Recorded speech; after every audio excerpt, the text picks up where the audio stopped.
Sobat JRC, welcome to JRC Rest for the Restless. Senang dapat berjumpa kembali di JRC Online Service minggu ini. Kiranya kita semua dalam keadaan yang sehat dan bersukacita di dalam Tuhan. Topik firman Tuhan hari ini akan disampaikan oleh Pendeta Eko Arya. Beliau melayani sebagai Gembala Sidang di GRII Malang. Kiranya kita semua bersukacita dan menikmati perjumpaan pribadi dengan Tuhan yang mengubahkan dalam ibadah hari ini. Mari siapkan hati dan pikiran kita untuk masuk dalam ibadah. Kita saat teduh sejenak.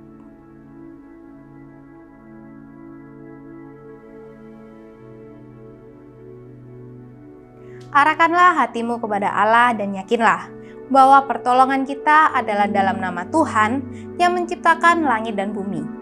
Kiranya kasih karunia dari Allah Bapa, Allah Anak, dan Allah Roh Kudus menyertai ibadah kita dari awal hingga berakhirnya.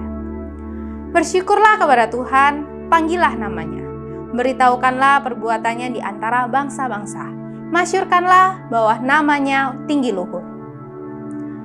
Bersama dengan komunitas umat Allah di sepanjang zaman dan tempat, marilah kita ikarkan pengakuan iman kita demikian.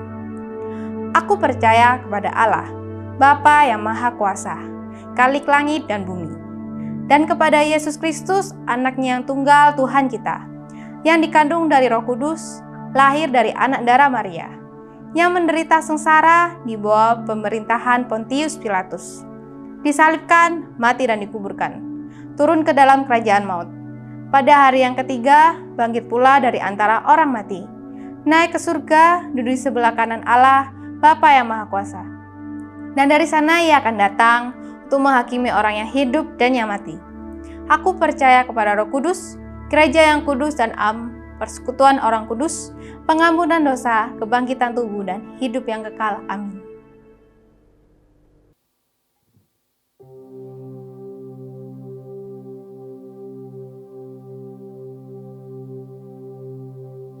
Great is thy faithfulness. Great is thy faithfulness. Morning by morning, new mercies I see. All I have needed, thy hand hath provided. And great is thy faithfulness, Lord, unto thee.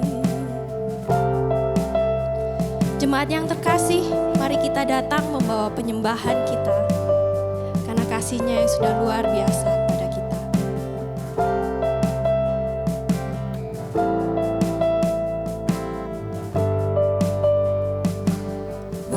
Besar setiamu, Allah Bapa-Ku, besarlah kasih-Mu, melimpahlah.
kasih setiamu begitu luar biasa dalam hidup kami. Terima kasih karena pengorbananmu. Terima kasih penebusanmu Bapa. Kami datang membawa pujian kami.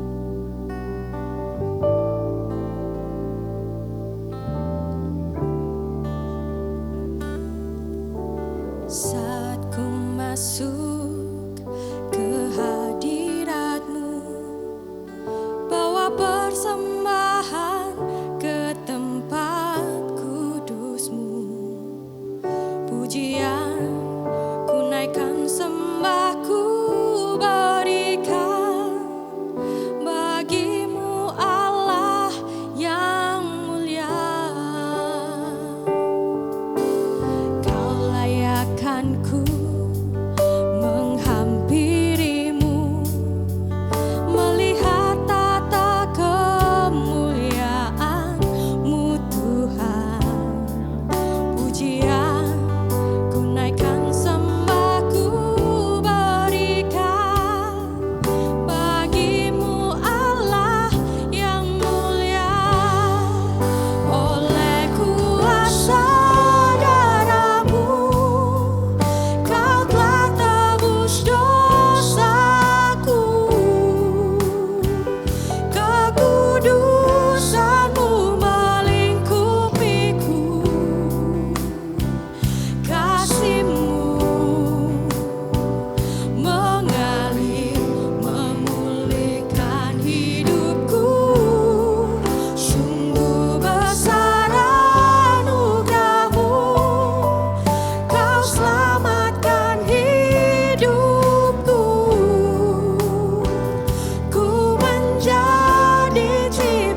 Selamat hari Minggu, rekan-rekan sekalian. Kita bersyukur untuk kesempatan sekali lagi kita bisa beribadah di hadapan Tuhan. Meskipun tidak di dalam keadaan yang paling ideal, namun kita mengucap syukur kepada Tuhan untuk setiap kesempatan yang Tuhan berikan bagi kita. Saudara, kita akan bersama-sama membaca Alkitab kita. Setelah itu kita akan bersama-sama merenungkannya. Sebelumnya saya mengajak kita untuk bersama-sama berdoa di hadapan Tuhan. Bapa di dalam surga, kami bersyukur di hadapan Tuhan karena kami boleh mendatangi-Mu sebagai Allah yang padat dengan rahmat. Engkau adalah Allah yang menyuruh kami untuk memanggil-Mu sebagai Bapa. Karena itu Tuhan, kami bersyukur boleh mendatangi-Mu dengan hati yang tidak perlu takut-takut. Meskipun kami tahu bahwa kami adalah orang-orang berdosa dan Engkau adalah Allah yang suci. Kami bersyukur untuk pendamaian Engkau buat. Kami bersyukur untuk panggilan untuk kami bisa beribadah. Dan kami bersyukur untuk kesempatan kami boleh membaca firman Tuhan. Kami boleh mendengarkan firman Tuhan. Pimpinlah kami Tuhan dalam segala kelemahan kami. Untuk kami boleh betul-betul mendengar, mengerti, dan kiranya Kristus yang disabdakan bagi kami sungguh-sungguh boleh kami terima di dalam iman. Terima kasih Bapa. Kiranya nama-Mu saja dipermuliakan, terpujilah nama-Mu. Dalam nama Tuhan kami Yesus Kristus, kami bersyukur, kami berdoa. Amin. Ya, teman-teman sekalian, saya mengajak kita untuk melihat beberapa bagian dari Alkitab kita, saudara ya. Meskipun nanti kita tidak akan terlalu fix di dalam bagian kitab suci kita, karena kita sedang ada di dalam seri pembahasan liturgi. Kita bukan akan melakukan satu buah eksegese bagian kitab suci tertentu, tapi kita tetap akan mengambil pendasaran kita dari kitab suci ya. Saya bacakan bagi kita semua, Mazmur pasal 51. Ayat 1 sampai dengan ayat yang ke-6. Untuk pemimpin biduan, Mazmur dari Daud. Ketika Nabi Nathan datang kepadanya setelah ia menghampiri Batsheba. Kasihanilah aku ya Allah menurut kasih setiamu. Hapuskanlah pelanggaranku menurut rahmatmu yang besar. Bersihkanlah aku seluruhnya dari kesalahanku dan tahirkanlah aku dari dosaku. Sebab aku sendiri sadar akan pelanggaranku. Aku senantiasa bergumul dengan dosaku. Terhadap engkau sajalah aku telah berdosa dan melakukan apa yang kau anggap jahat. Supaya ternyata engkau adil dalam putusanmu, bersih dalam penghukumanmu.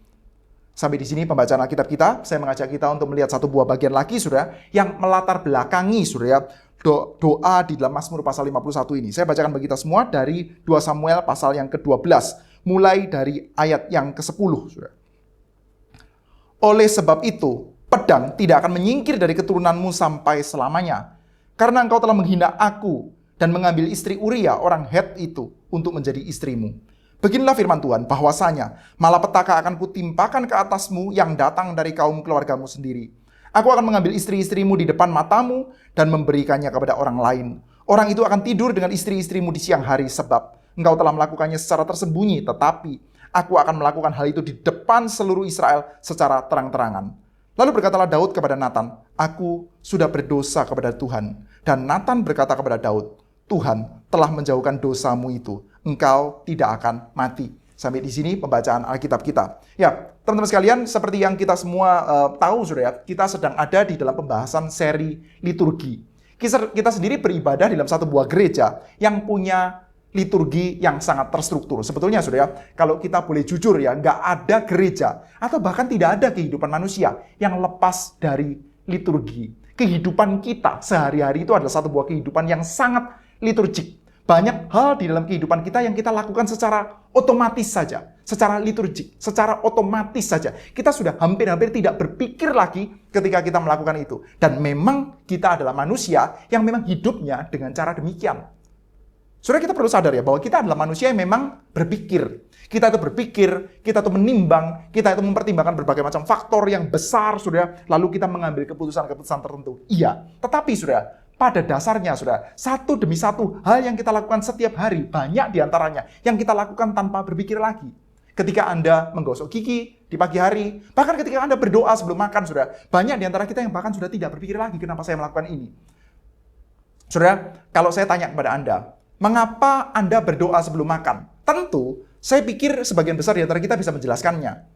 Ya, karena saya bersyukur kepada Tuhan, karena ini semua adalah pemberian Tuhan, dan seperti yang kita utarakan di dalam doa kita, isi ucapan syukur kita sebelum kita makan, saudara, itu adalah kepercayaan kita, saudara. Tetapi, apakah kita betul-betul sebelum makan berdoa, kita senantiasa dihinggapi dengan pengertian-pengertian seperti itu? Atau lebih seringnya sudah berlaku secara otomatis saja? Nah, kalau saya boleh cek, saudara ya, apakah ada di antara kita yang pernah berdoa 2 kali, saudara, sebelum makan, saudara? Jadi pada waktu kita kumpul berhadapan dengan piring, secara otomatis saja Anda akan menundukkan kepala lalu Anda berdoa, saudara. Dan setelah sekian lama mungkin kita ngobrol lagi, belum sempat makan, saudara. Ngobrol lagi sama anak kita atau sama teman kita. Well, sebagian besar di sini belum punya anak, saudara. Sama teman kita dan lain sebagainya. Setelah itu mau makan, lalu kita berhadapan dengan piring, lalu kita menundukkan kepala lagi dan berdoa lagi. Cukup sering bukan terjadi seperti itu? Atau ketika kita sedang ada dalam kegiatan gereja tertentu, saudara, maka ada seorang yang disuruh untuk, oke, kita sekarang pimpin dalam doa makan, saudara. Setelah saya pimpin, ya, ada seorang yang memimpin untuk doa makan setelah acara gereja tertentu, saudara. Pada waktu kita mau makan, saudara, kita pegang piring kita, lalu kita menundukkan kepala lagi, saudara.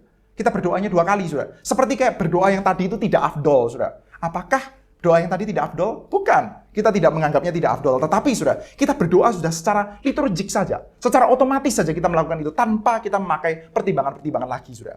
Nah, saudara, James Smith, saudara, dia menulis satu buah buku, saudara, berkenaan dengan liturgi. Pendek kata begitu, saudara. Dia mengatakan, saudara, bahwa pada dasarnya seluruh kehidupan kita itu dibentuk oleh liturgi. Karena apa? Karena kita memang adalah manusia yang diciptakan oleh Tuhan dengan cara demikian.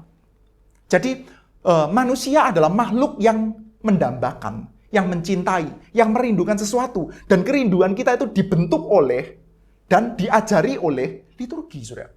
Dengan liturgi-liturgi tertentu yang kita lakukan setiap hari, maka hasrat hati kita, tujuan kehidupan kita itu seperti kayak dibentuk dari liturgi tersebut. Dan kita juga bisa membentuk liturgi berdasarkan apa yang kita cintai, saudara. Jadi itu bukan one way traffic, saudara. Liturgi membentuk kehidupan kita dan kehidupan kita juga bisa membentuk liturgi kehidupan kita, saudara. Yang saya ingin tekankan adalah kita perlu untuk pertama-tama sangat menyadari kita ini adalah makhluk, ya, atau ciptaan Allah yang seperti apa. Yang kedua, kita perlu melihat betapa pentingnya liturgi di dalam kehidupan kita. Saudara, apalagi untuk kita, saudara, banyak di antara kita yang anak-anak muda, lalu kita mungkin juga kenal dengan teman-teman kita yang berasal dari gereja lain. Ada yang mengatakan, aduh, gerejamu kok sangat liturgik, ya, sangat terstruktur. Saya hampir-hampir bisa tebak tuh, habis ini ngapain. Nah, sebentar lagi berdiri, sebentar lagi duduk, sebentar lagi berlutut, sebentar lagi ada pengakuan iman rasuli, sebentar lagi ada ini, sebentar lagi ada ini. Satu demi satunya seperti kayak sangat terstruktur. Aduh, kakunya. Coba kalau di dalam gereja saya bebas. Tidak kaku, sangat dinamis. Bisa nyanyi, setelah itu berdoa, setelah itu nyanyi, berdoa, setelah itu berkhotbah, campur-campur itu. Khotbahnya belum selesai, tengah-tengahnya juga bisa ada nyanyinya. Itu sangat bebas, sangat dinamis. Saudara, kita nggak sadar ya, itu pun juga adalah satu buah bentuk liturgi tertentu. Cuman liturginya memang ya bentuknya lebih tidak terstruktur, saudara. Jadi ya, less rigid mungkin, saudara. Nah, kita sudah seringkali punya gambaran ya, ketika kita itu kenal dengan teman-teman kita yang seperti ini, kita mulai berasa, aduh, gereja saya kok liturginya kayak begini ya, saudara. Saudara, kita perlu sadar, saudara, bahwa liturgi itu memainkan peran yang sangat-sangat penting di dalam kehidupan kita, saudara. Maka, saudara, kalau di dalam analisanya James Smith, saudara, kita itu kepengen membentuk kehidupan kita, atau keluarga kita, atau spiritualitas kita, saudara, untuk menjadi secara tertentu, saudara. Kita perlu untuk punya liturgi. Karena apa? Karena dunia kita juga memainkan liturgi untuk membentuk kita menjadi orang yang tertentu, saudara. Saudara, saya akan membuat satu buah pendasaran ya. Mungkin kita tidak bisa punya waktu yang terlalu panjang untuk bikin pendasaran yang terlalu elaborate, saudara. Tapi coba kita lihat, saudara, di dalam kitab suci kita, saudara. Kita melihat ya, pertama-tama, Tuhan Allah menciptakan manusia. Jadi, manusia itu makhluk yang seperti apa? Tuhan paling tahu. Betul ya? Tuhan yang menciptakan kita, karena itu Tuhan paling tahu kita itu akan dibentuk dan diajar melalui cara yang seperti apa. Lalu kedua, kita bertanya, Tuhan mengajar kita dan membentuk kita menjadi manusia yang seperti apa dengan cara bagaimana, saudara? Jawabannya adalah liturgi, kebiasaan. Coba kita cek di dalam kitab Imamat, saudara. Kita mendapati ada banyak hal yang left unexplained. Saudara, kalau membaca ya, salah satu ladang komentator yang sangat subur, ya kitab Imamat, saudara. Saudara bisa punya alternatif penafsiran yang sangat banyak tentang satu demi satu upacara kurban yang begitu detail di dalam kitab Imamat, saudara. Kenapa kok penafsirannya bisa sangat banyak? Karena itu left unexplained. Nggak terjelaskan, saudara. Tidak dijelaskan. Lalu kalau tidak dijelaskan, kenapa kok mereka mesti lakukan itu, saudara? Mereka melakukan hal yang sepertinya penjelasannya mereka nggak terlalu jelas, saudara. Well, ya, karena, saudara, manusia terutama itu belajar melalui apa? Liturgi. Kitab Imamat misalkan sudah ingin mengajarkan kepada kita tentang kesucian Allah, tentang betapa buruknya dosa, tentang kurban dan lain sebagainya, saudara. Mereka mempelajarinya bukan melalui kelas-kelas seminar, saudara. Mereka mempelajarinya melalui mereka melibatkan seluruh tubuh mereka, melibatkan semua hasrat mereka. Ketika mereka melihat kambing domba yang dimatikan, ketika mereka mendengar bunyi kambing dombanya, mereka mencium bau anyir darahnya, mereka mencium bau kemenyannya, saudara. Mereka terlibat dengan seluruh indera mereka, seluruh diri mereka, saudara. Dan itulah cara manusia itu belajar, saudara. Saudara, mungkin bisa mendapati ya, ada anak-anak kecil, saudara, yang bermain boneka. Anak saya perempuan, sudah kecil, bermain boneka, saudara. Dan saya mendapati, saudara, anak bonekanya itu bisa kadang-kadang diajak bicara, kadang-kadang disuapin makanan. Dan ketika bonekanya, kadang-kadang saya jadi bapak agak sedikit iseng juga ya, saya sentil bonekanya atau saya pukul, dia bisa marahnya sungguh-sungguh. Seperti kayak protek anak, saudara. Kalau ditanya, ya dia tidak bisa menjelaskan secara real, saudara. Tetapi, saudara, itu adalah caranya dia belajar untuk suatu hari nanti, dia menjadi mama. Dia menjadi seorang ibu, saudara. Manusia adalah makhluk yang diciptakan oleh Tuhan dengan cara demikian. Tuhan tahu kita itu akan dibentuk melalui apa, saudara. Dan Tuhan Allah mau membentuk kita melalui liturgi. Orang-orang Yahudi, saudara ya, punya perintah di dalam Ulangan pasal 6 ayat 4, saudara ya. Saya pikir itu juga perintah bagi kita semua juga ya. Kitab Ulangan dan juga kitabnya kita ya, kitab kanonik Kristen, saudara. Dan yang diajarkan di sana adalah apa, saudara? Liturgi. Dengarlah ya orang Israel, Tuhan itu Allah kita, Tuhan itu Esa, kasihilah Tuhan Allahmu, begitu kan, saudara. Dan kamu harus mengucapkan itu. Dan orang Yahudi mengucapkan itu pada pagi dan sore hari, liturgi, saudara. Mengawali hari mereka dan menutup hari mereka dengan liturgi, mencintai Tuhan. Lalu mereka terus-menerus mengulang-ulang itu, saudara, sebagai satu buah liturgi. Kita bersyukur ya, kita dalam satu buah gereja yang punya liturgi. Saudara, liturgi itu sebetulnya berkompetisi. Saudara dan saya, saudara, berhadapan dengan dunia yang punya liturgi yang kuat untuk membentuk hasrat kita. Dan liturgi-liturgi tersebut berkompetisi untuk mengajak kita untuk menjadi orang-orang yang model tertentu. Saudara, ketika kita masuk ke dalam mall, ya, misalkan, saudara, ini salah satu contoh yang diambil sama Jim Smith, saudara. Ketika kita masuk ke dalam mall, saudara, kita seperti kayak dari luar, ya, kita sudah mendapati adanya votum, saudara. Adanya sambutan. Mari masuk. Saudara bisa berhadapan dengan usher ya, berhadapan dengan penyambut tamu yang ramahnya itu ya. Padahal satpam loh, saudara ya. Satpam, pakai baju satpam, tapi mereka sangat well trained ya. Senyumnya itu kelihatan tidak dibuat-buat, saudara. Saudara coba perhatikan ya, mall-mall yang baik, saudara. Satpamnya itu ya melalui proses pelatihan tertentu, saudara. Seringkali ya, ketulusan di dalam senyumnya itu kita bisa lihat ya, lebih bagus daripada yang kita dapati dalam penyambut-penyambut di dalam gereja kita, saudara. Dalam gereja kita, saudara, kalau orang-orang tertentu nyambutnya, kalau pas kita yang kenal, salamannya bisa sangat hangat, saudara. Yang lain bisa, hey, selamat datang. Setelah itu, udah. Salaman, kadang-kadang ada yang kita salaman sambil nggak lihat mukanya, saudara. Kita tidak terlatih untuk itu, saudara. Saudara coba perhatikan, saudara. Usher ya, para penyambut tamu di mall, saudara. Itu seringkali ya punya tampang yang mencerminkan ketulusan. Bahwa tertulus benar atau tidak, saya tidak tahu, saudara. Tapi tampang yang betul-betul diset untuk mencerminkan ketulusan, mencerminkan penyambut tamu, saudara. Secara sangat baik, saudara. Lalu begitu masuk, saudara mendapatkan satu buah suasana keilahian tertentu. Masuk ke dalam mall-nya, saudara bisa merasa ada satu buah nuansa, otherworldly. Ini seperti kayak berbeda dari kehidupan keseharian saya. Ya, saya mau berada di sini, kira-kira begitu, saudara. Lalu masuk ke sana, saudara mulai mendapatkan kelas-kelas, kayak di gereja. Ada kelas sekolah minggu, ada kelas remaja, ada apa. Ada pembagian kelasnya, saudara. Ada kelas untuk anak-anak, saudara melihat ada kids corner atau untuk mainan-mainan anak. Ada juga kelas untuk ibu-ibu. Ada juga kelas untuk bapak-bapak, ada juga kelas untuk eksekutif. Ada yang jualan apa. Dan masing-masing kelasnya itu menawarkan semacam kayak khotbah yang sangat menarik, yang mirip seperti khotbah hari Minggu kita, saudara. Yaitu kurang lebih seperti ini, saudara. Menunjukkan adanya dosa, adanya evil, adanya kekurangan, adanya kelemahan, dan menunjukkan adanya remedy. Saudara kalau masuk ke dalam gereja kan begitu kan ya, mendapatkan khotbah-khotbah tentang kita manusia berdosa, lalu penyelesaiannya ada dalam Yesus Kristus, saudara, ada remedinya, saudara. Saudara masuk ke dalam kelas-kelas tersebut, anak-anak kecil kita mulai berharap kekurangan saya, kelemahan saya, dalam tanda kutip dosa saya adalah saya nggak punya barang itu. Cara khotbahnya gimana? Cara khotbahnya juga cukup simpel, saudara. Melibatkan hasrat kita. Bukan terutama melibatkan rasio kita, tapi terutama melibatkan hasrat kita. Dikasih satu buah gambar, anak kecil yang kelihatan sangat senang bermain dengan mainan-mainan tertentu, saudara. Lalu dia mulai berasa sedih, kok saya nggak punya mainan itu. Lalu dia mulai jawil-jawil mamanya dan mengatakan bahwa mama saya kepingin punya itu. Lalu mamanya dibelikan itu, saudara. Nah, mamanya seperti kayak membawa satu buah persembahan ya, kolekte untuk anaknya mendapatkan berkat tertentu, saudara. Bukankah mirip seperti liturgi, saudara? Dan liturgi-liturgi seperti itu, saudara, menawan hati kita, saudara. Berapa banyak di antara kita, saudara, yang rasanya itu seperti kayak bebas sekali ketika akhirnya setelah 2 tahun saya bisa masuk ke dalam mall lagi. Sudah lihat ya, mulai anak-anak kecil sudah bisa berasa seperti itu, saudara. Pergi ke mall. Wow, gitu ya. Ada nuansa otherworldly tertentu, saudara. Itu hampir kepada kita melalui apa, saudara? Menghampiri kita melalui apa? Liturgi. Mereka tidak memakai penjelasan-penjelasan deskriptif yang sangat detail, saudara. Tapi mereka langsung pakai liturgi. Hasrat kita langsung terlibat, saudara. Saudara tidak mendapatkan penjelasan yang panjang lebar ya tentang kenapa kok saya mesti beli iPhone 5. iPhone berapa lah, saudara? 12 ya sekarang. iPhone 5 kuno banget juga. Saya mesti beli iPhone ini, saya mesti beli ini, saya mesti beli ini, saya mesti beli MacBook, saya mesti beli apa. Saudara tidak mendapatkan penjelasan panjang lebar itu, saudara. Tapi ketika Anda masuk ke dalam toko-tokonya, saudara melihat gambar-gambarnya, saudara melihat gambar orang yang ditata dengan busana tertentu, cara duduk tertentu, lalu senyuman dengan sudut tertentu yang pegang benda-benda itu, saudara langsung tahu something lacking di dalam hidup saya. Saya nggak punya itu. Dan saya butuh untuk mendapatkan itu. Tentu saja dengan pengorbanan ya. Pengorbanannya apa? Yaitu persembahan. Lalu saya mendapatkan benda-benda itu ya. Jadi saya mendapatkan penyelesaiannya. Saudara, kita perlu sadar ya.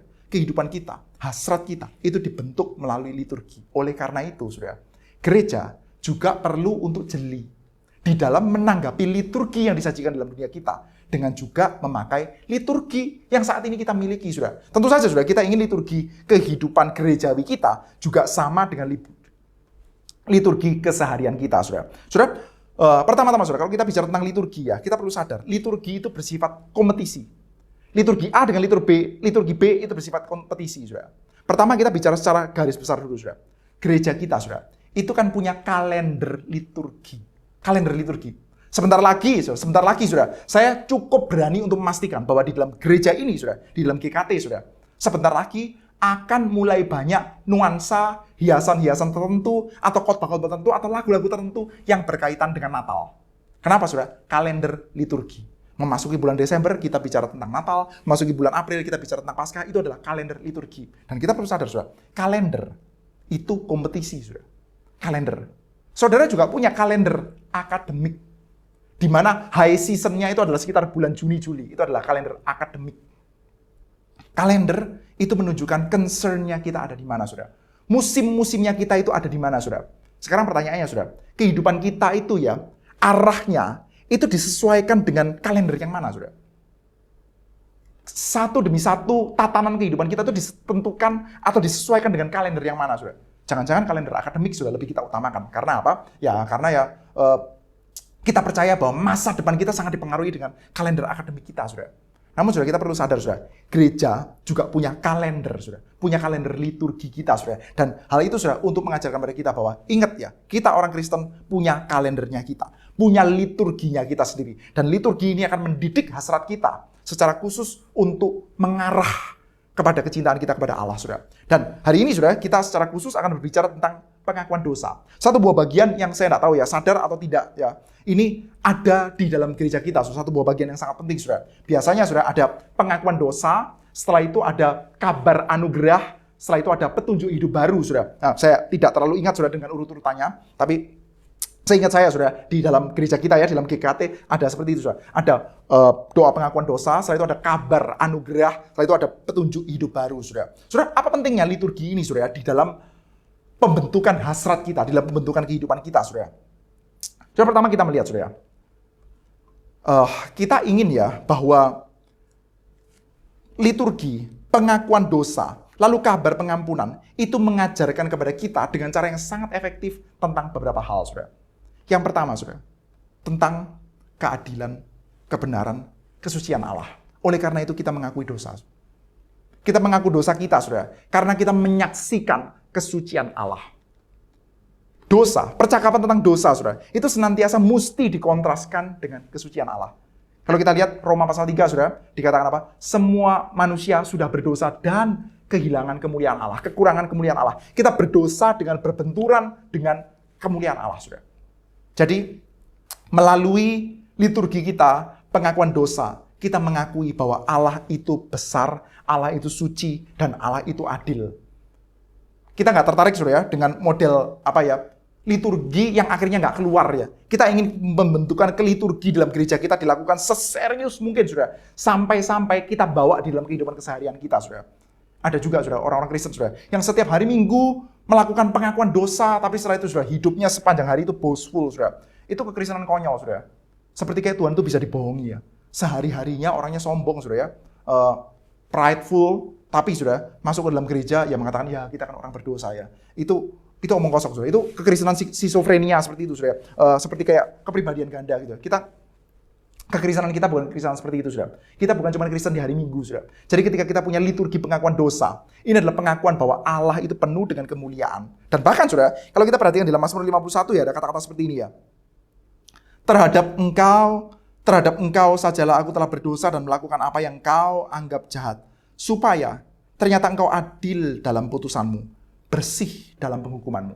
Engkau adil dalam putusanmu, bersih dalam penghukumanmu. Apa yang dikatakan sama Daud, saudara, dalam bagian ini? Pendek kata, saudara, Daud mengatakan, Tuhan, engkau menghukum aku, dan hukumanmu itu benar, Tuhan. Daud bisa berdoksologi, saudara, bisa mengatakan, praise God from whom all blessings flow. Setelah saya menyaksikan engkau menghukum saya. Saudara, kalau kita boleh cek, saudara, penghukuman Tuhan kepada Daud itu penghukuman seperti apa, saudara? Sudah tahu kan ya, ini Mazmur pasal 51 ada konteksnya ya. Daud ketika dia itu mengambil istri Uria, yaitu Batsheba, lalu membunuh Uria dengan cara taruh dia ke dalam tempat pertempuran dengan Bani Amon yang sangat panas, lalu prajurit-prajurit yang lain undur dari dia, lalu setelah itu Uria mati, saudara. Maka Tuhan Allah melalui Nabi Nathan menegur Daud dengan keras. Dan tegurannya itu isinya apa, saudara? Pertama, dikatakan bahwa kamu sudah berbuat dosa, maka kamu sekarang mengorbankan darah orang tak bersalah, blood guilt, untuk dosa yang sangat serius, saudara. Maka Nathan mengatakan, nanti keturunanmu tidak akan lepas dari pedang.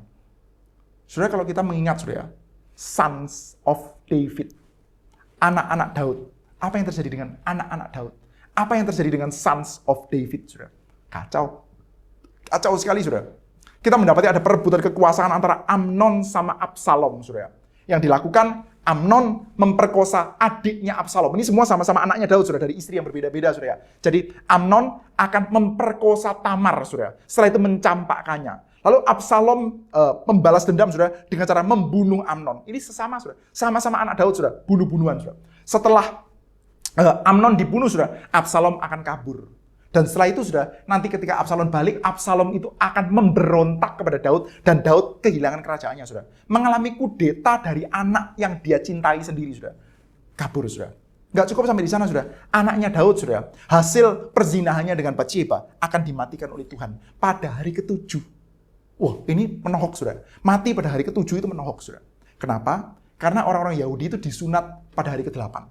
Mati pada hari ke-7 itu artinya hampir sama seperti kayak mati dengan ditolak oleh Tuhan. Kamu belum disunat, kamu belum menjadi umat perjanjian. Seolah-olah seperti itu, saudara. Jadi ini hukuman yang sangat berat, saudara. Cukup sampai di situ? Nggak cukup, saudara. Nanti Absalom sendiri, saudara, akan dihabisi oleh Yoab, saudara. Ajudannya Daud, saudara. Ketika di dalam pertempuran, kecantol pohon terbanting, lalu ditombak sama Yoab, mati, saudara. Cukup sampai di sana? Nggak cukup, saudara. Perebutan kekuasaan, pedang di antara anak Daud, nggak selesai. Nanti akan ada perebutan kekuasaan antara, saudara, ya, Adonia sama Salomo, saudara. Dan yang terjadi adalah apa? Salomo membunuh Adonia. Setelah itu Yoab juga dibunuh, saudara, sama Salomo, saudara, sama Benaya bin Yoyada, ya, anak buahnya Salomo, saudara. Keturunan Daud, pedang-pedangan, bunuh-bunuhan, saudara. Hukuman yang diterima oleh Daud, saudara. Anaknya Daud mati, saudara. Kerajaannya pecah. Meskipun nanti dia akan regain ya kekuasaannya dia, saudara. Tetapi kita mendapati, saudara, yang dialami oleh Daud, hukuman yang dialami oleh Daud itu berat sekali. Berat sekali. Tapi dalam keadaan seperti itu, saudara, apa yang dikatakan oleh Daud? Tuhan, engkau benar dalam penghukumanmu. Engkau benar dalam penghukumanmu. Adil dalam keputusanmu.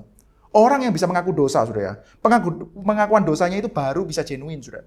Kalau dia sungguh-sungguh punya visi tentang kemuliaan Allah. Menyadari kemuliaan Allah. Saya nggak tahu, saudara pernah berasa ini nggak ya? Ada pengalaman seperti ini nggak ya? Pergi ke dalam rumahnya orang-orang tertentu. Begitu masuk rumahnya, kadang-kadang, saudara, kita sebagai orang yang sopan, itu cenderung untuk ya melepas alas kaki kita. Lalu tuan rumahnya seringkali mengatakan, pakai, kotor lo, pakai. Tuan rumah seringkali mengatakan seperti itu. Karena apa? Karena kita biasanya memang punya aturan sopan santunnya kita. Masuk ke dalam rumahnya orang yang sopan ya, copot sepatu. Tetapi, saudara, ada rumah-rumah tertentu, saudara, yang saudara itu bisa seperti kayak keluar dari satu buah perasaan saja. tanpa harus kepengen sopan-sopanan, saudara. Kita pokoknya copot sepatu aja. Karena lantainya begitu kelihatan bagus, kelihatan bersih. Kita dari luar ya, apalagi kalau habis becek-becek ya, kena hujan. Lalu kita seperti kayak kepengen copot. Tapi ada tempat-tempat tertentu yang ya kita santai aja, masuk-masuk aja. Karena apa, saudara? Karena tempatnya. Masuk ke tempat umum aja kita begitu kok. Kalau saudara masuk ke dalam warung yang biasa gitu ya, saudara habis becek-becek ya masuk-masuk aja. Tapi saudara kalau masuk ke dalam mall, misalkan yang kelihatan bagus sekali ya, lantainya itu marmer yang kelihatan bersih gitu ya. Ya kita kepingin keset-keset dulu, apalagi kepingin bersih-bersih dulu, saudara. Kenapa? Rasa apa ya? Suci, saudara. Kesucian Tuhan, sudah pasti, saudara. Tidak seperti marmer, saudara. Ketika kita melihat kesucian Tuhan, saudara, maka kita akan mengatakan bahwa saya kotor, saya rendah, dan saya layak untuk mendapatkan penghukuman. Ketika penghukuman Tuhan datang kepada saya bisa berdoksologi. Engkau benar dalam keputusanmu, Tuhan. Engkau bersih dalam penghukumanmu. Itu adalah kesadaran dari orang-orang yang mengaku dosa. Jadi kenapa liturgi pengakuan dosa itu penting, saudara? Karena hal itu, saudara, terus-menerus mengajarkan kepada kita, saudara, betapa Allah itu suci, saudara. Dunia kita saat ini, saudara, ya, kehilangan visi seperti ini, saudara. Termasuk gereja sekalipun banyak yang kehilangan visi tentang kesucian Allah, saudara. Kita banyak menekankan tentang Tuhan yang mencintai, Tuhan yang mencintai, Tuhan yang mencintai, Tuhan yang mengasihi, embrace, menerima semua, gak boleh judgmental gitu ya. Saudara sering kan ya punya sense seperti itu.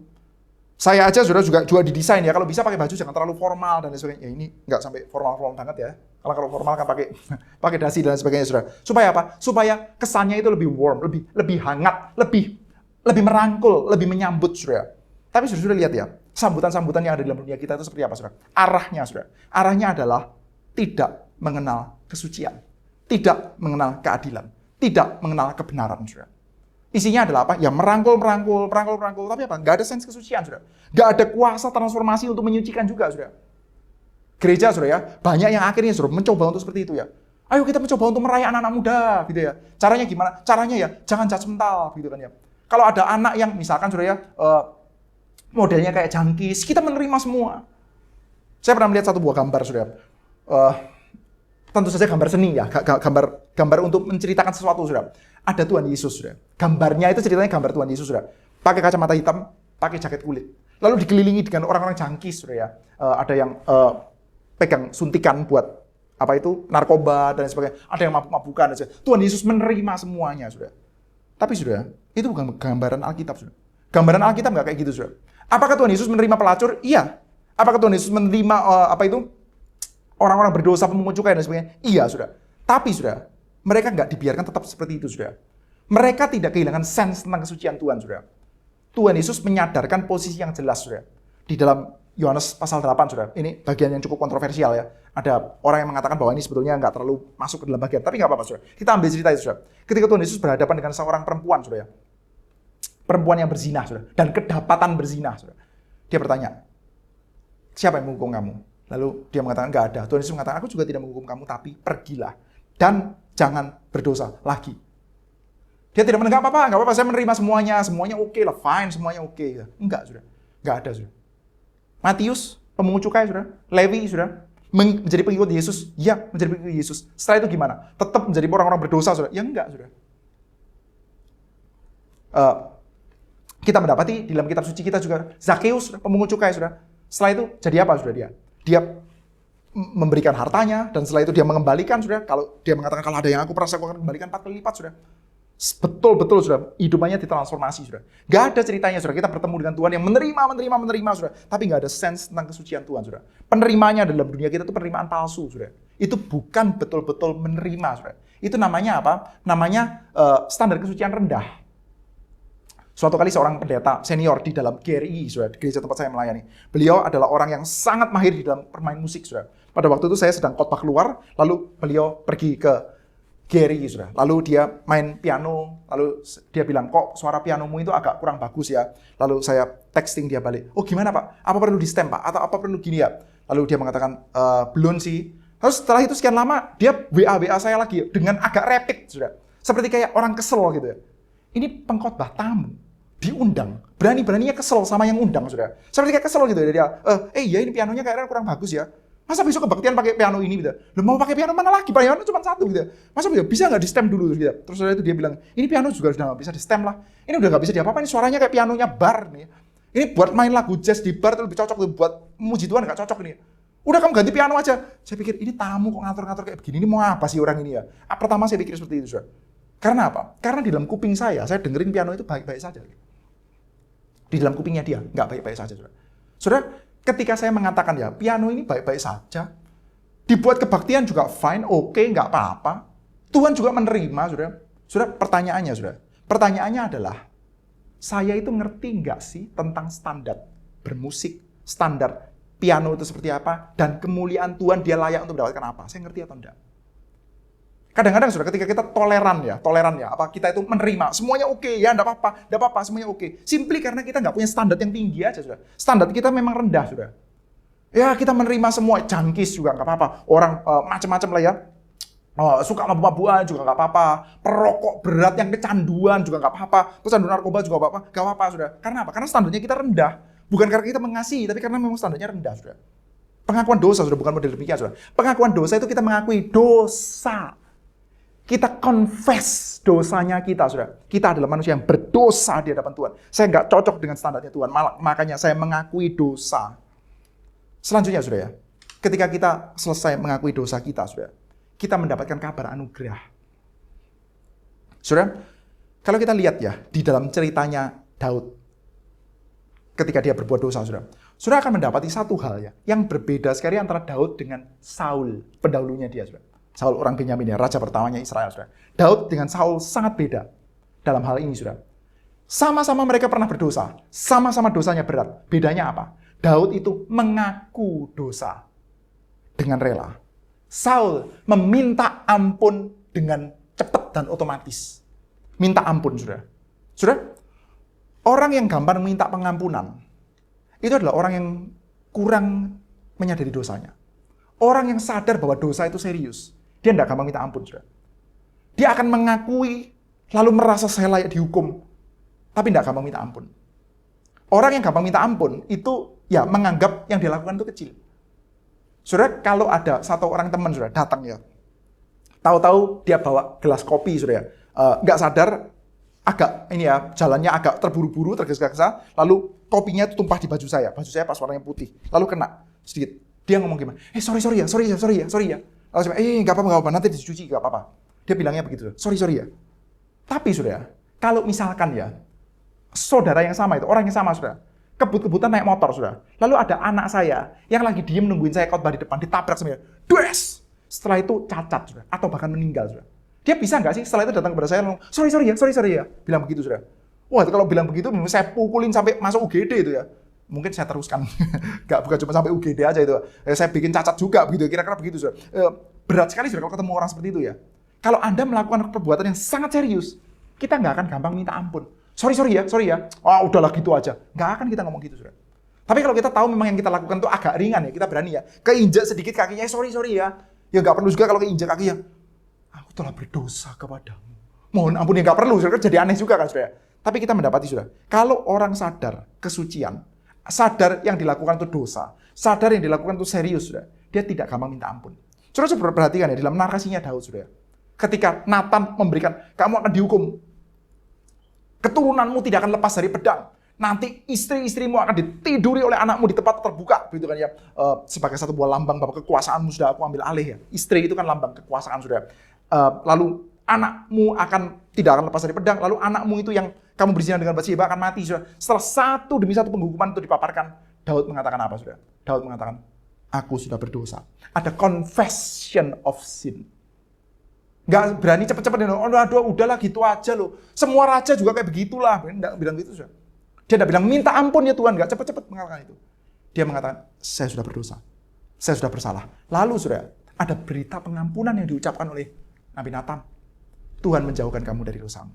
Kabar anugerah. Anugerah itu menjadi kabar anugerah, saudara. Ketika kita sungguh-sungguh sadar kalau kita itu layak dihukum, itu baru jadi berita anugerah. Kasih itu, saudara, kasih dan penerimaan, itu menjadi betul-betul kita hayati sebagai kasih dan penerimaan, saudara. Ketika kita sadar betul-betul akan kesucian Tuhan. Akan besarnya dosa yang kita terima, saudara. Harusnya kita terima, saudara. Kalau kita boleh coba, saudara, reverse sedikit kepada Martin Luther, saudara. Saudara, kalau kita bicara Martin Luther, saudara ingat tentang 95 tesis, saudara. Meskipun banyak di antara kita yang jarang membacanya, saudara ya. 95 tesis kita omongin terus, tapi kita nggak tahu isinya, saudara. Saya kasih cicipan sedikit, saudara, isi dari 95 tesis. Tidak semua isinya kita setuju, sudah pasti, saudara. For sure ya, kita nggak semua setuju dengan semua isinya. Tapi kita akan coba untuk lihat concern-nya Martin Luther, saudara. Kenapa kok dia menentang habis-habisan penjualan surat indulgensia, saudara. Saya bacakan ya, tesis 94 dan 95. Dua tesis terakhir, saudara. Saya bacakan dalam versi bahasa Inggris, saudara ya. Karena saya tidak menguasai bahasa Latin, saudara.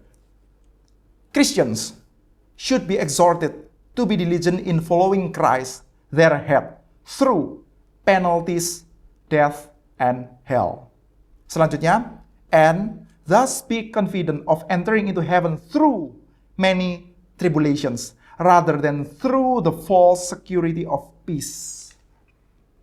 Martin Luther, saudara, mengatakan kurang lebih seperti ini, saudara. Penjualan surat indulgensia itu bisa melepaskan kita dari penalties, melepaskan kita dari jumlah api penyucian, dari jumlah penghukuman. Dan orang-orang Kristen semestinya tidak menghindari itu. Orang-orang Kristen itu semestinya, kalaupun harus disucikan dalam api penyucian, harus mengalami banyak penghukuman, harusnya mengikuti itu semua penghukuman itu dengan setia. Karena apa? Sadar kesucian Tuhan. Sadar kebesaran Tuhan. Sadar akan dosa, sadar akan kesucian Tuhan. Kita nggak cepet-cepet cari minta ampun, saudara. Orang yang dikit-dikit minta ampun itu cuma menghindari penalties. Sayang ya, kalau kita orang Kristen saat ini ketika berbicara tentang pengampunan dosa, saudara, urusan kita cuma supaya kita lepas dari hukuman. Urusan kita bukan di dalam pengenalan kesucian Tuhan dan keberdosaan diri, saudara. Orang-orang yang sadar kesucian Tuhan dan sadar kelemahan diri sajalah yang akhirnya betul-betul bisa mendapati penerimaan dan kasih Tuhan, saudara.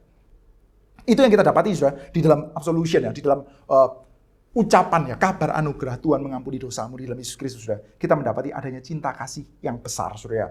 Nah, saudara, sekali lagi, ketika kita bicara tentang penerimaan, tapi tanpa sadar akan kesucian dan akan dosa kita, saudara, maka yang terjadi bukan betul-betul penerimaan. Itu yang terjadi adalah karena kita memang standar terendah, saudara.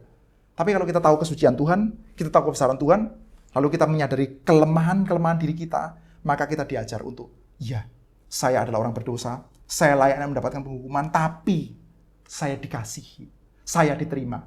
Saya layak loh mendapatkan penghukuman. Dan ketika saya mengakui dosa saya, fokusnya saya adalah bukan cuma supaya saya bebas dari hukuman. Urusannya cuma masalah hukuman, bukan. Tapi karena saya sadar saya mengiritasi kemuliaan Tuhan. Kenapa kok kita mesti mengaku dosa? Kenapa kok kita perlu berpikir bahwa dosa itu mesti diselesaikan? Bukan urusan utamanya supaya saya lepas dari penghukuman. Saudara, by the way gini, saudara. Manusia lepas dari penghukuman itu nggak penting, saudara. Sorry ya, saudara. Saya mungkin pakai kalimat yang sangat ekstrim, saudara. Orang berdosa masuk neraka, itu nggak apa-apa, saudara. Orang berdosa masuk neraka itu nggak apa. Itu bukan fokus dari penginjilan, saudara. Kalau kita menginjili orang, fokus kita adalah melepaskan jiwa-jiwa dari neraka masuk ke dalam sorga. Saya pikir itu salah fokus, saudara. Fokusnya adalah Gloria Dei, saudara. Kemuliaan Tuhan. Saya tanya gini, saudara. Contoh sehari-hari ya, saudara. Kehidupan sehari-hari, saudara. Misalkan, saudara, ada penjahat. Perampok, pembunuh, pemerkosa, dan saudara tahu, saudara, penjahat ini adalah penjahat yang sudah banyak melakukan pelecehan seksual kepada anak-anak kecil, memerkosa banyak anak-anak kecil, lalu juga bahkan ada yang saudara kita atau mungkin orang yang sangat dekat kita tahu, saudara, dia diperkosa, lalu dibunuh, dimutilasi, saudara. Lalu orang itu, saudara, ditangkap polisi, saudara. Setelah ditangkap polisi, akhirnya diadili dan diputuskan dia akan dihukum mati. Pertanyaan saya, saudara, problem nggak sih? Menurut saudara lebih problem mana, saudara? Orang itu dihukum mati atau orang itu dilepaskan? Lepas dari penghukuman, saudara. Justru kalau dia lepas dari penghukuman kan bahaya, saudara. Maka saudara, sekali lagi ya, sama, saudara. Saudara dan saya adalah orang-orang berdosa di hadapan Tuhan. Mestinya kita masuk neraka dan fine tuh, perfectly fine tuh masuk neraka itu. Cuman, saudara, kita percaya bahwa urusan dosa mesti dibereskan. Bukan terutama supaya kita lepas dari hukuman neraka. Tapi terutama karena kita sadar Allah itu mulia. Dan dia tidak boleh menerima dosa kita. Nggak boleh. Dia itu mulia. Harusnya menerima seluruh kesucian dan bakti kita. Dia itu mulia. Maka saudara, kita fokusnya kepada kemuliaan Allah. Dan kita sadar kita itu layak untuk mendapatkan penghukuman. Maka saudara, selanjutnya kita sungguh-sungguh bisa mendengarkan berita anugerah. Iya ya, saya itu layak dihukum. Saya bukan concern terhadap lepas dari penghukuman. Saya dihukum pun layak. Tetapi meskipun saya sadar saya layak dihukum, kok saya menerima cinta kasih Tuhan yang besar ini ya? Tuhan memberikan kepada saya kasih-Nya yang besar. Dan itu yang kita dapati sudah dalam Mazmur pasal 51 ini, sudah ya. Kasihanilah aku ya Allah, menurut kasih setiamu. Hapuskanlah pelanggaranku, menurut rahmat-Mu yang besar. Saudara coba perhatikan ya, pairingnya ya. Dosa saya, pelanggaran saya, berhadapan dengan rahmat Allah. Itu caranya Tuhan Allah deal with our sin. Kelemahan-kelemahan kita ditanggapi dengan kemurahan Allah. Saudara, ini adalah pasangan teologi yang membahagiakan ya. Simetri teologi yang membahagiakan. Yaitu ketika dosa kita bertemu dengan rahmat Allah. Fokusnya mesti ke situ, saudara. Fokusnya adalah kemuliaan Allah dan Allah yang penuh dengan rahmat, saudara. Fokus Injil kita kan itu ya, saudara.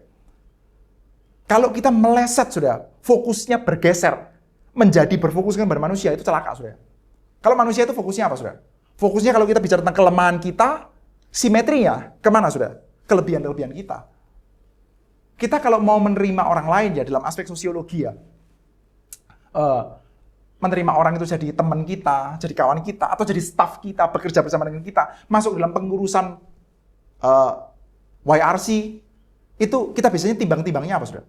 Timbang-timbangnya adalah kelebihan dan kekurangan dari orang tersebut. Itu simetrinya manusia, saudara. Dia punya kelebihan-kelebihan gini, tapi punya kekurangan-kekurangan seperti ini, tapi kita timbang-timbang, oke masuk. Timbang-timbangnya seperti itu, saudara. Tapi saudara, Alkitab kita enggak, saudara. Timbang-timbangnya itu adalah kelemahan-kelemahan kita dan rahmat Allah. Simetrinya seperti itu ya, kelemahan kita dan rahmat Allah.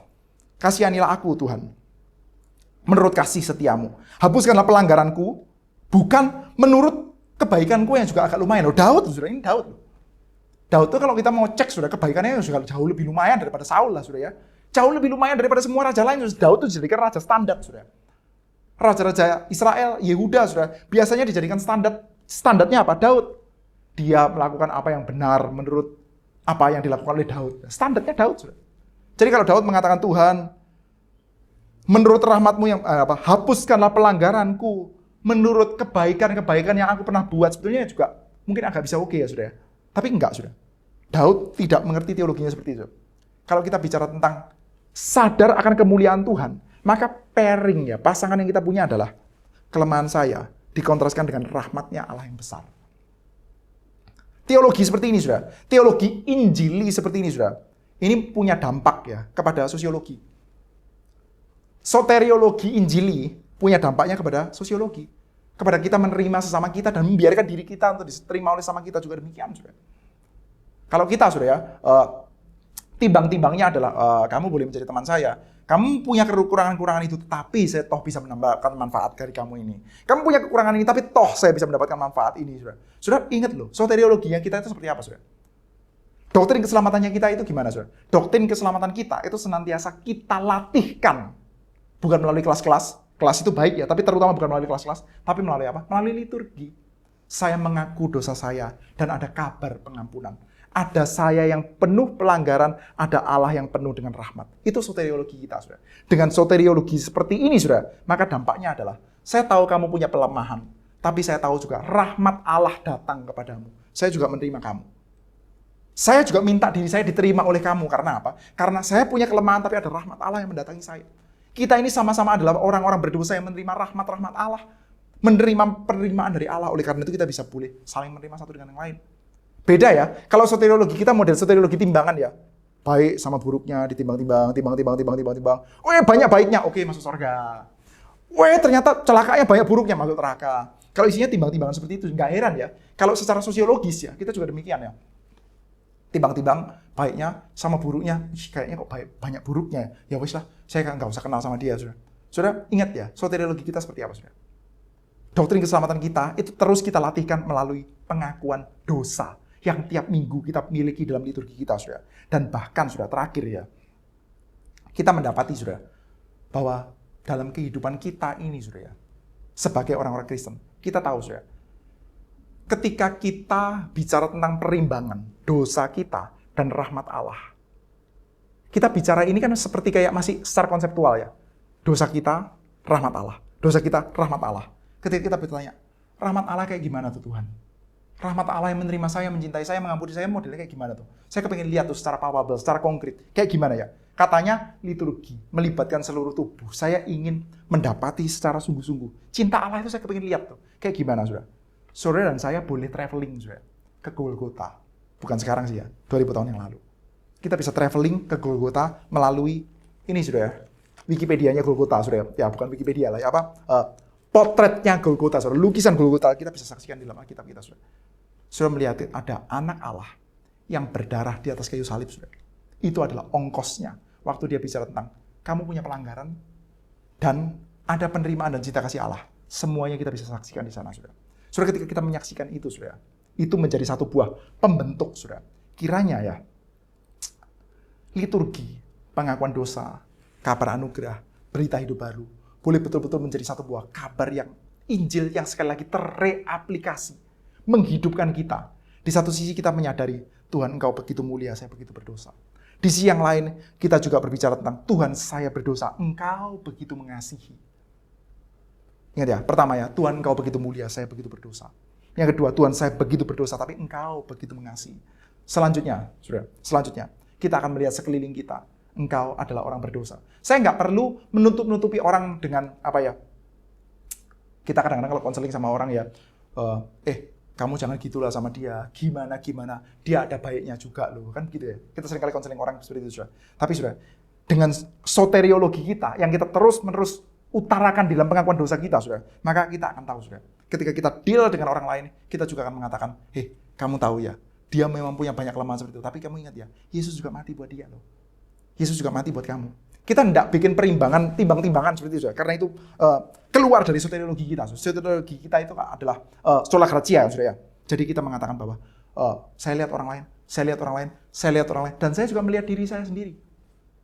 Saya nggak perlu perform habis-habisan untuk mendapatkan penerimaan dari kamu. Karena yang perform itu Kristus. Saya diterima oleh Kristus. Demikian juga kamu nggak harus menjadi orang yang paling ganteng, paling luar biasa dulu. Saudara, ketika ini betul-betul terjadi dalam kehidupan kita ya. Ketika liturgi itu kita jalankan secara serius dan betul-betul membentuk kehidupan kita, saudara. Saya pikir ya, tidak bisa tidak. Anda pasti akan menjadi kesaksian. Pasti akan menjadi kesaksian. Karena di dalam dunia kita, saudara, nggak ada yang kayak begituan. Di dalam dunia kita itu nggak ada, saudara. Alternatif yang ada dalam dunia kita adalah pertama, standar rendah. Oleh karena itu menerima semua. Standar kedua, rendah. Kedua, kalau standar tinggi, saudara. Standar tinggi ya pakai ini, saudara. Standar tinggi pakai syarat dan ketentuan. Saudara kalau mau menjadi pegawai dalam satu buah perusahaan, saudara pakai syarat, pakai CV-nya harus oke cukup dulu standar tinggi. Nanti yang masuk adalah orang yang hebat, dan setelah kehebatannya mulai menurun, mulai tua, mulai pikun, saudara, diapakan, saudara? Dipensiun, ditendang, saudara. Itu dunia kita, saudara. Itu kita dapati di mana-mana dalam dunia kita, saudara. Saudara kalau saat ini kerja dalam satu buah perusahaan, lalu gajinya besar, saudara, jangan bangga, saudara. Jangan bangga. Itu adalah sistem yang memang dimiliki sama dunia kita. Ntar, saudara, kalau kamu sudah pikun, saudara, ya kamu ditendang, dipensiunkan. Kami menghargai jasa-jasamu itu omong kosong semua, saudara. Dunia kita modelnya seperti itu, saudara. Sepanjang kamu punya quality, saya akan mencintai kamu. Sepanjang kamu tidak, ya namanya juga pepatah, bener dong. Habis panis, sepah ya dibuang lah. Sepah ngapain diemut terus? Sepah ya dibuang. Tapi saudara, kita mendapat ya di dalam kitab suci kita, saudara, di dalam liturgi pengakuan dosa kita mendapatkan pembelajaran soteriologi kita, saudara. Allah itu begitu suci, bukan standar rendah. Tidak bisa menerima kita orang berdosa, tetapi di antara kita orang berdosa, dia sungguh-sungguh mengasihi kita, sungguh-sungguh berrahmat kepada kita. Dan ketika rahmat itu datang kepada kita, maka tidak bisa tidak. Itu akan berimbas keluar dalam kehidupan kita. Dan terakhir, ketika kita sungguh-sungguh keluar di dalam imbas kehidupan kita seharian, tidak bisa tidak. Kita pasti akan dipakai Tuhan untuk menjadi saksi. Kiranya kehidupan saudara dan saya sungguh-sungguh dipakai Tuhan untuk boleh menjadi saksi Tuhan. Mari kita bersama berdoa di hadapan Tuhan. Bapa di dalam surga, kami berdoa memohonkan kepada Tuhan kiranya kabar Injil boleh hidup di dalam kehidupan kami secara konkret. Engkau tahu betapa lemahnya kami, Tuhan. Namun kami percaya di dalam kemurahan-Mu, di dalam rahmat-Mu, ketika Engkau sendiri sudi untuk menaruh nama-Mu di antara umat-Mu, menaruh kehadiran-Mu di antara kami, maka kami akan bisa menghidupi Injil-Mu dengan anugerah-Mu. Kami memohonkan kepadamu Tuhan berkat-Mu yang terbesar, yaitu nama-Mu yang akan Kau taruh di antara kami. Satu buah berkat terbesar yang kami bisa pinta dan kami percaya di dalam rahmat-Mu, Engkau akan mengabulkannya. Satu buah berkat besar kami pinta di dalam nama Tuhan kami Yesus Kristus. Tuhan memberkati engkau dan melindungi engkau. Tuhan menyinari engkau dengan wajahnya dan memberi engkau kasih karunia.